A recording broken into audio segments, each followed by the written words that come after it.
ហុយដីស្មាធ្ងន់ដល់ក្តីបារម្ភមានអារម្មណ៍ថាខ្លួនឯងតូចទាបតែព្រះអង្គហៅឈ្មោះខ្ញុំអង្គុយចូលលើវាស្មៅបៃតងស្ដាប់ពាក្យដែលលួងលោមចិត្តពន្លឺថ្ងៃថ្មីកំពុងរាមកលើចិត្តបើកបេះដូងឲ្យធំទួយកសេចក្តីពិនបដល់អ្នកចិត្តរៀបសារក៏ព្រះជារបស់អ្នកជាព្រះជារបស់អ្នកក៏ព្រះជារបស់អ្នកជារបស់អ្នកជារបស់បងអ្នកបងអ្នកដែលយកសោទ្រង់នឹងផ្ដល់ការកំសាន្តអ្នកមានចិត្តមេត្តានឹងទទួលក្តីមេត្តាវិញ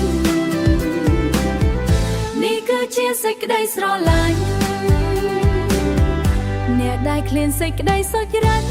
នឹងបានឆ្អែតក្នុងវិញ្ញាណនឹងបានឆ្អែតក្នុងវិញ្ញាណអ្នកមានចិត្តស្អាតបរិសុទ្ធនឹងបានឃើញព្រះភ័ក្ត្រទ្រង់នឹងបានឃើញព្រះភ័ក្ត្រទ្រង់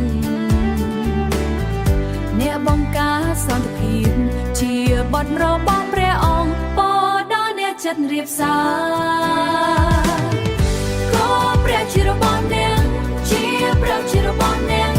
ក៏ព្រះជារបស់អ្នកជារបស់អ្នកជារបស់បងអ្នកបងអ្នកដែលយកសោ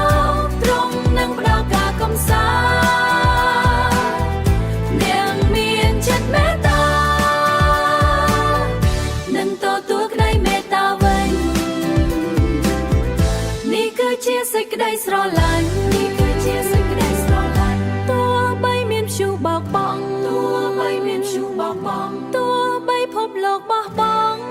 រំមិនទៅណាសេចក្តីជំនឿពន្លឺ